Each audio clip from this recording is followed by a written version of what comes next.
Hello everyone, welcome back to my channel. Today we will be covering another crime story. Before we even begin to talk about anything, I'm going to go ahead and put up my fair use warning now, as well as my trigger warning. This story is extremely triggering. We'll be talking about children in this video as well. So if you are easily triggered, please click off now.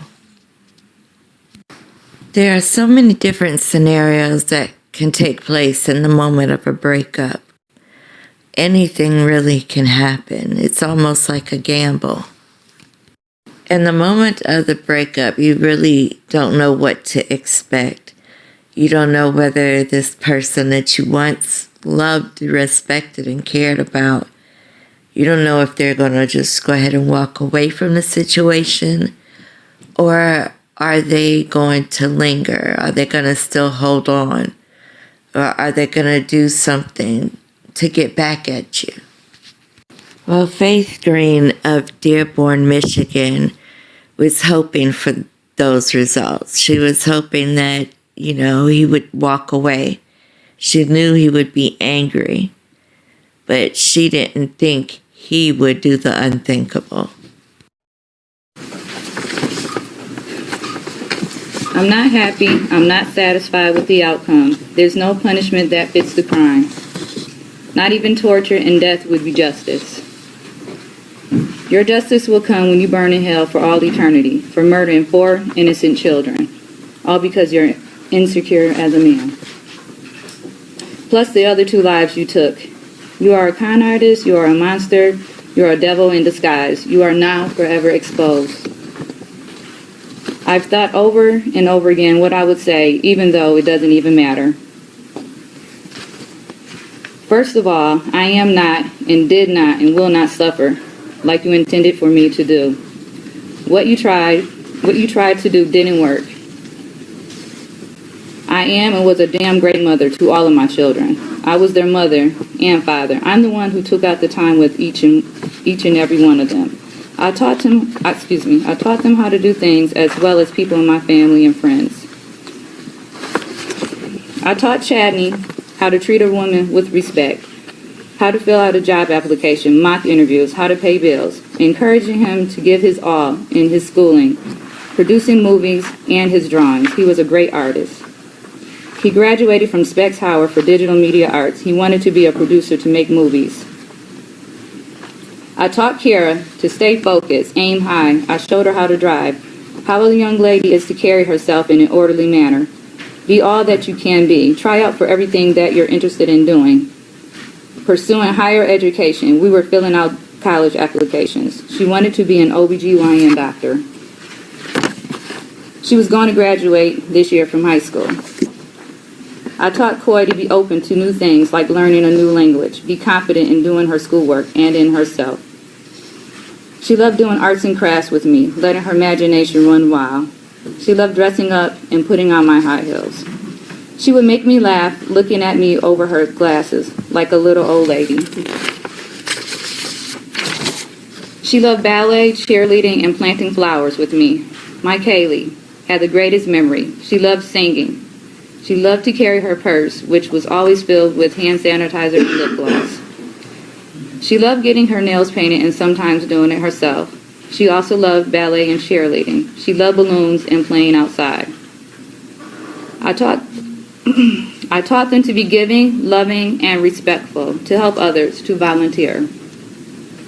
They were not selfish children. Coy and Kaleigh were learning about kids less fortunate than themselves.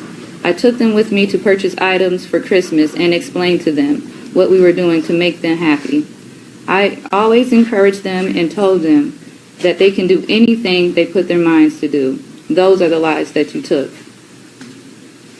You tried to separate them from each other. They are siblings who loved each other and spent time with one another. Trying to split them up didn't work. They are together more than ever. Chadney and Kara are still watching over their little sisters, Coy and Kaleigh, forever. I carried each one of them in my womb for 9 months and raised them. Nothing or no one, sure as hell not you, can break me or break my bond with them. But while I stand up here trembling with fear, I put on my bravest face to be in the same room with the man who murdered all 4 of my children. 2 of them violently in front of me with a gun, Chadney and Kara. And he killed my other 2 babies, Coy and Kaleigh, with a hose that ran from the tailpipe of his car to where they were innocently sleeping. As if that wasn't enough, let me tell you about some of the devastation that it has actually done to me and my family. My short-term memory is gone. Doctors tell me it's my brain protecting me from the memories of my children being shot in their heads right in front of me, while I was gagged, duct-taped, and zip-tied. Every time I find strength to get out of bed, as soon as I walk, I'm in extreme pain, sharp pain, from where he shot me in my foot. They don't know if I'll ever walk again without pain. Think about that for a second. Never being able to walk without pain. My doctors say I have post-traumatic stress disorder. That's where the migraines and nightmares come from. Sometimes I dream of the night all this happened and wake up screaming and sweating, thinking that I can save my children somehow. Then I realize that the nightmare is actually reality and my children are really gone, and I try to find the strength to start my day somehow. Other times, there's just crazy nightmares that I wake up from in fear and try to understand them, but I'm told that they all link back to this horrific experience I have had. I can't think of the last time I really rested without medication. I can still feel the zip ties around my wrist, and it triggers horrible memories of that night. There's times I find myself drifting off into thought and then realize I'm not thinking of anything. I'm empty. Lost. I'm lost, not really knowing what to do with myself, just existing day to day. I miss my children so much that words will never be able to explain. All I ever wanted to be was a mother, a wife, have a happy family, raise my children to be productive members of society, and be happy. The reality I face now is this will never happen for me. Time will never heal this wound. I will always be empty. A part of me will always be missing. If the day ever comes when I do wake up and it's not the first thing that I think about, when I look in the mirror, I will always be reminded by the scars he put on my face, cutting me from my ears to my chin with a razor blade box cutter.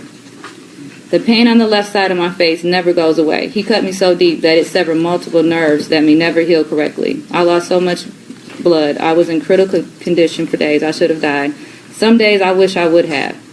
He has scarred me for life. My whole family is devastated emotionally by what has happened. But it has extremely been hard on my parents. They love their grandchildren with all their hearts. Most days, my mother has a hard time getting out of bed and has been in the hospital a few times, but my father is taking it the hardest. He's not the same person he once was. The stress has taken a toll on his health. 2 weeks ago, he was taken to the hospital because he had a stroke. I honestly don't know where to go from here. I'm numb. There's a hole in my heart and soul that can never be repaired.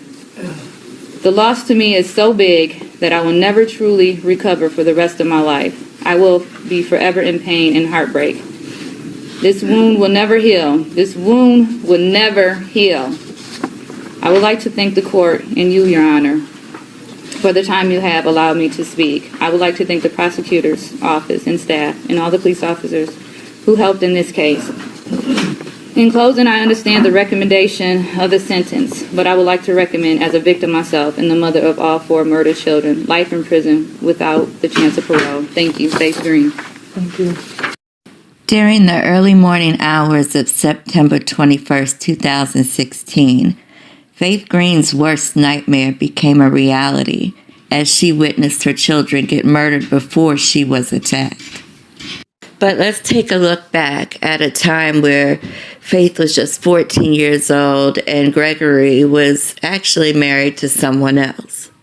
Faith and Gregory met at Faith's father's church called New Risen Christ Ministries in Dearborn, Michigan. They bumped into each other a few times and eventually developed a pretty close friendship. So she met this man when she was 14, but there was a gap in the relationship, or the friendship, I should say. It wasn't until she was 30 when she actually saw him again.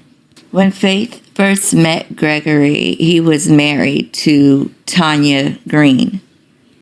In 1991, at the time of Tanya's death, Gregory Green was married to her for about 2 years. She was, at that time, 6 months pregnant with their first child. And friends reported saying that she was planning on leaving Gregory, citing his change in behavior as the reason the relationship was no longer viable. Before Tanya could leave, Green stabbed her 10 times with a steak knife, killing both her and their unborn child. Tanya Green's 2 young children were also in the house that day, but they were unharmed in the attack. Gregory then decides to call 911 and confess to what he had done. When his case came to trial in 1992, he initially pleaded an insanity defense and then no contest to second-degree murder. He was convicted and given a 15 to 25-year sentence. During his 16 years in prison, he was denied parole 4 times before being granted release in 2008. The parole board felt as if he demonstrated little emotion or remorse, and he had a lack of empathy. He also could never explain the reason for his murderous rage. While in prison, Green was essentially a perfect prisoner with only one minor fight with another prisoner on his record in the whole 16 years he was locked up. He did not get involved in any violence within the prison, and he didn't argue with authority. He followed the rules and kept his head down and kept it pushing. There was only one reason why Gregory Green was released early and granted parole. He had a minister write a letter for him. Let's pause and take a quick listen to Faith Green reading the letter that her father sent in to the parole board that subsequently helped this man go free.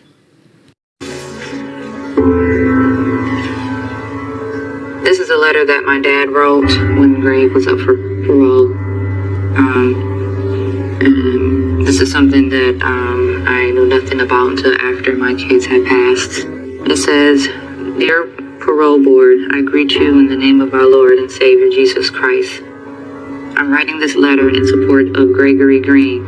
Gregory was attending our church before he was sentenced to prison. While interacting with Gregory, I've noticed a great deal of growth, and his understanding has matured quite a bit. If he was to be released, he would be welcome as a part of our church community, and whatever we could do to help him adjust, we would. It does hurt. I don't even know how to feel about my dad. I'm not here to bash him or anything. At this point in my life, I don't really deal with my dad. I don't really know how I should feel about him." After serving 16 years, Gregory was released. And once he was released, he started attending Fred's church again. Fred is Faith's father. After Faith and Gregory reconnected, they moved in together and married in December 2010. The two had 2 daughters, Coy and Kaleigh. In addition, Faith had 2 children, Chadney and Kara, from a previous relationship. Faith Green talked about Gregory's mood swings and erratic behavior. She did leave him in the past, but always ended up going back. Records showed Faith filed for divorce 3 times, including about a month before the incident. About 3 years prior to that incident, she asked for a protection order against Gregory. She wrote a statement saying, "We're filing for divorce. He's being belligerent, kicking things. He kicked the couch while the baby was sleeping on it, just kicking things, threatening and saying to me, if I don't leave, things are going to get ugly. Jumping at me like he was going to attack. This went on for hours." And that is a quote directly from Faith Green. She missed so many warning signs and red flags unless she saw them and just wanted to look past them. thinking that the unimaginable would never happen to her or her family.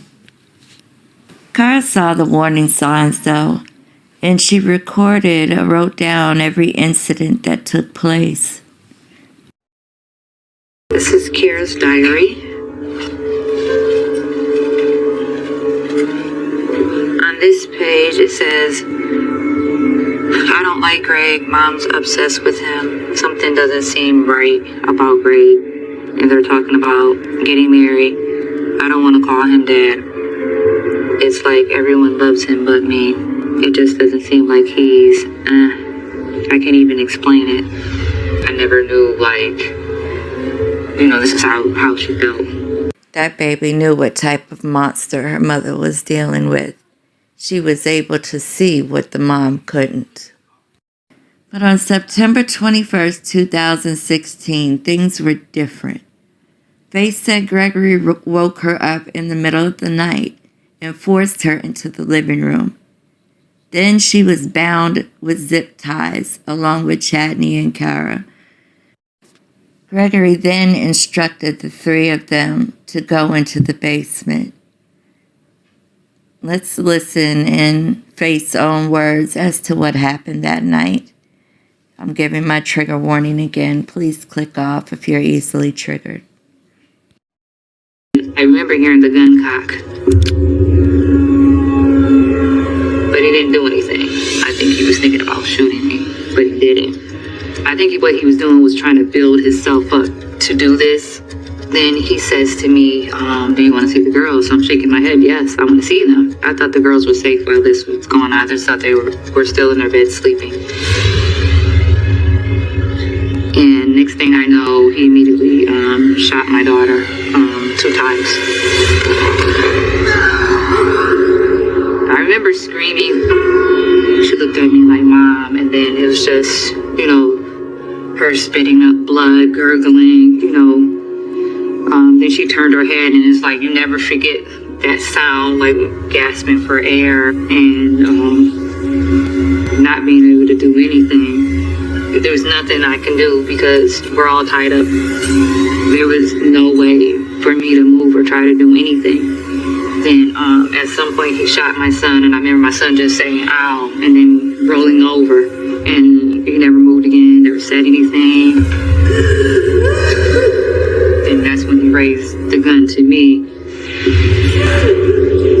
He shot me in my foot. I didn't feel that shot, but he shot at me a second time. That's what I felt. I felt the burn. And then the next thing I know, he came to me and held my face and slashed me from side to side with the box cutter. I remember seeing blood squirt, feeling just a whole bunch of warmth. And it was just kind of like, you're in shock. But I think my body just went into immediate shutdown. The only thing I felt was the warmth of the blood, soaking through my clothes. He threw the box cutter down, and he sat the gun on a stool, and then I could hear him calling 911. Gregory, what's going on? Yes, I killed some people in my family. Tell me what happened. I shot Kara and Chadney. My 2 stepkids, they're both dead. I remember just laying there, leaning back, holding my breath. It felt like the longest hours in my life, even though it wasn't that long. And my wife, thanks to her, I did what I did. She's a piece of work. She kept pushing me.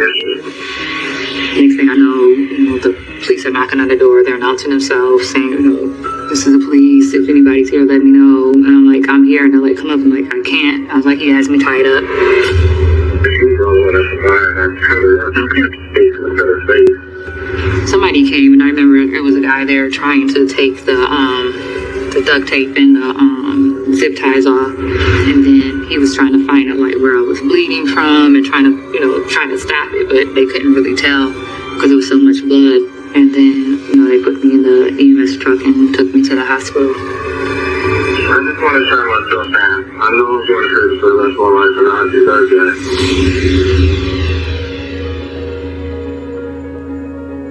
I'm so overwhelmed and anger turned into hatred. And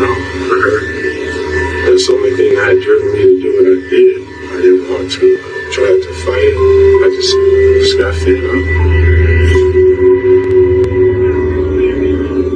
Faith did not know the totality of what Gregory had done until she woke up in the hospital. And then she was told that all 4 of her children were dead.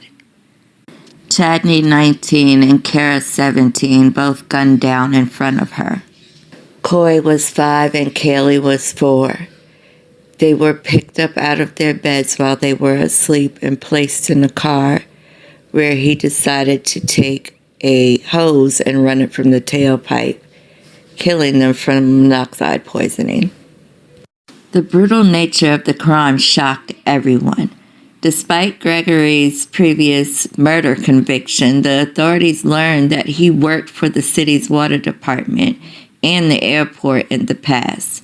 Ultimately, in February 2017, a tearful Gregory pled guilty to several charges. He was convicted of 4 counts of second-degree murder, torture, assault with intent to do great bodily harm less than murder, and felony firearm. The following month, then at that time 50-year-old Gregory Green was sentenced to serve at least 47 years behind bars. Prison records indicate that he remains incarcerated at Gus Harrison Correctional Facility in Adrian, Michigan. The earliest he can be released is in 2063. Faith's recovery was hard. She had to deal with short-term memory loss and migraines, in addition to post-traumatic stress disorder and nightmares. Faith talked about missing her children every day, and she's still coping with the terrible loss. While Faith sometimes did wish to have died that night, she now hoped to keep her kids' legacy alive. Faith now resides in Southfield, Michigan, and continues to recover from her ordeal. It's very clear to me what he tried to do and accomplish. He was determined to hurt her in the worst way. He took away what she loved the most, her children. And he knew that she couldn't have any more kids. So ultimately, she was just left alone. Deepest sympathy. We love you, Apostles Terrence and Victoria Blunt. Faith Green has tried to read every single one of the hundreds of cards and handwritten letters sent to her during the past 2 years. Actually, I had to have my family help read a lot of them because it was hard to read them. It's emotional.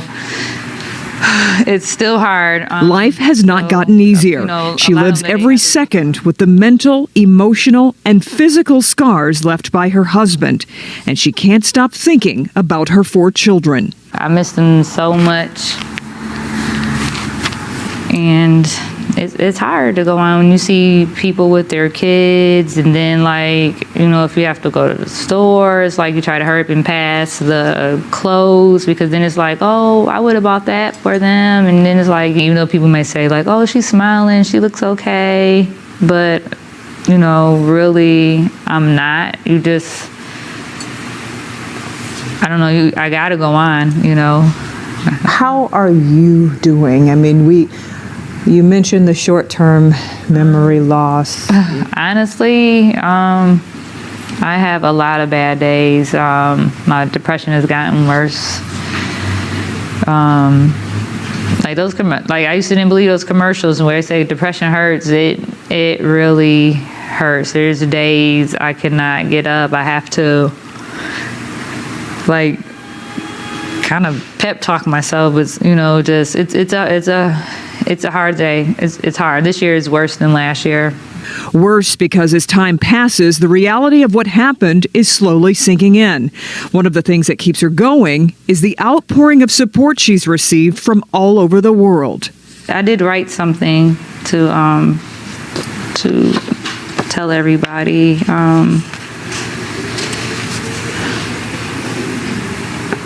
I'm sorry. Take your time. Take your time. I just wanted to take this time out to say thank you to everyone that donated in any way to help my family and I during the tragedy we gone through. So many people wrote letters, sent flowers, visited me, and prepared food. Well, you couldn't possibly write everybody back that wrote you. I wanted to, but it was just every time I thought about it, I'm just like, oh my God, it's overwhelming, and I didn't want people to think like I forgot about them, or because they reached out to me and helped me. As she tries to heal, her focus is also on helping others. She's holding a memorial this Sunday in honor of her children. It's a celebration where she's also raising money for scholarships. I hope that it helps somebody else that lost a child, whether it's to murder or disease. When you lose a child, I can't even explain it. Once you're a mom and you give birth, that connection, and it's a hard thing to deal with. It's very hard, whether it's one, whether it's four, it's very hard, and it's like, I don't know if you ever really come to the realization of it. Well, we've come to the close of the video. I hope you guys enjoyed my content. If you take anything away from this video, it would be to see and always see the warning signs, always see the red flags, and always listen to your kids. Always remember, if you see something, say something. And they do have a National Domestic Violence Hotline that's available 24 hours a day, 7 days a week. Thank you all for watching.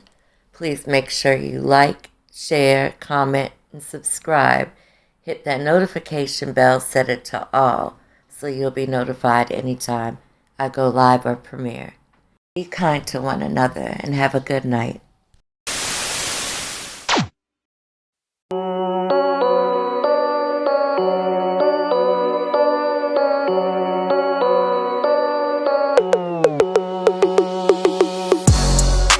It's me, unapologetically gapping for true crime stories on real life issues and more. Don't forget to hit that like and subscribe and subscribe and subscribe and subscribe and subscribe. Hey, it's me, unapologetically gapping for true crime stories on real life issues and more. Don't forget to hit that like and subscribe and subscribe and subscribe and subscribe and subscribe. It's me, unapologetically gapping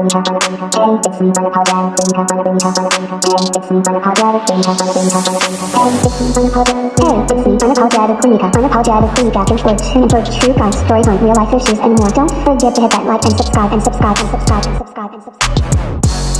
Hey, it's me, unapologetically gapping for true crime stories on real life issues and more. Don't forget to hit that like and subscribe and subscribe and subscribe and subscribe and subscribe.